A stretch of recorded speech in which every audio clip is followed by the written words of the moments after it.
I'm Dr. Gary with Good Medicine Functional Health. You've heard me talk about lifestyle skills, that being diet, exercise, sleep, and stress control. And these are some of the most important aspects of living well and having optimal health. Today, I'm going to take a few minutes to share a technique I call micro-meditation. We all live with daily stress, but not all stress is bad. What is detrimental to our bodies is the chronic stress. It leads to many health problems other than just anxiety and depression. Chronic stress is one of the leading factors of all chronic health problems. When I was writing my last book, I was blown away when I found that 90% of what we think and process during the day is negative. We compound that since most of it deals with what's happened in the past or what might happen in the future, which we can't change. What we want to do is emotionally find that sweet spot where we are functioning in the present. It's not often easy to do, but extremely beneficial and necessary. Medical research has clearly shown that meditating is a good way to help chronic health conditions. There are many ways of meditating. In my opinion, some are extremely good and others not. Today, I'm going to show you a simple way that anyone can learn to be in the present no matter where you are. I call it micro-meditating. It often takes no more than a few minutes, and the beauty is that with this process, you can change the direction of your day. It uses one or several of your senses: sight, hearing, touch, and or smell. Let's say you're at home and a situation just happened that makes you feel stressed. You feel that negativity. Physiologically, you might feel your sympathetic nervous system kicking in. You might feel your muscles starting to tighten, your heart rate increase, and your breathing become shallower. You know you need to do something, but you're not sure what. This is where micro-meditation can come in. First, you need to get in the present. Find something to focus on. If you like essential oils, go get one you like. One reason smell works well is that the first cranial nerve, also called the olfactory nerve, has the greatest input to your brain. Other things you can do is to focus on the picture on the wall or something outside, turn on a song, or just gently massage your skin of your arm.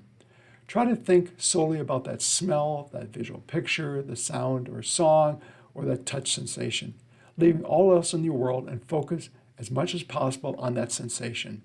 Emotionally, how does it make you feel? Try not to let your mind wander to past or the future, but stay in the present.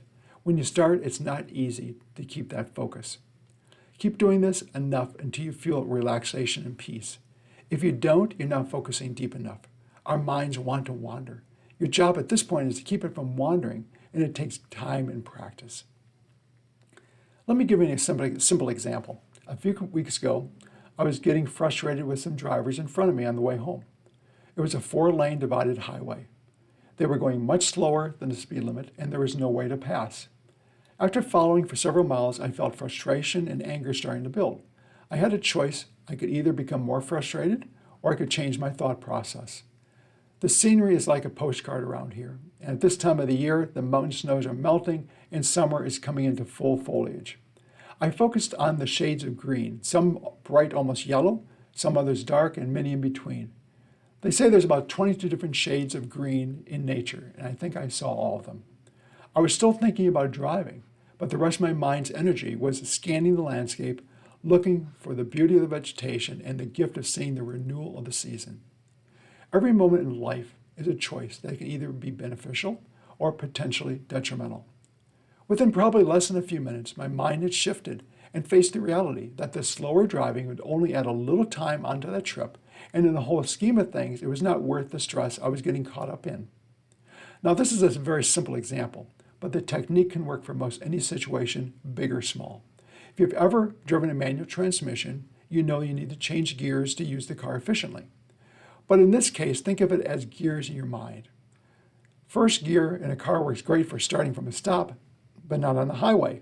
The car's engine runs so fast, and you have the possibility of blowing the engine, which is why we shift to a gear that allows the engine to run cooler and to get where you're going faster. It's okay to have stress. In fact, I guarantee you we all will every day. What is most important is what we will do with that stress. We have the ability to change gears, and we need to, or we'll be driving the rest of the day in a gear that can ruin your outlook on life for that day. The reason I encourage you to do micro-meditation is to learn to function in the present by changing the gears in your mind. If you do this, you'll see significant changes when you feel stressed. Our natural direction is to stay frustrated angry, or one of the other emotions that we feel is justified. But let's realize it's only hurting us. Remember, joy and happiness are hallmarks of optimal health. I'm Dr. Gary, and if you'd like more information, you can email me at info@goodmedicinefh.com, and make sure and check out our social media sites.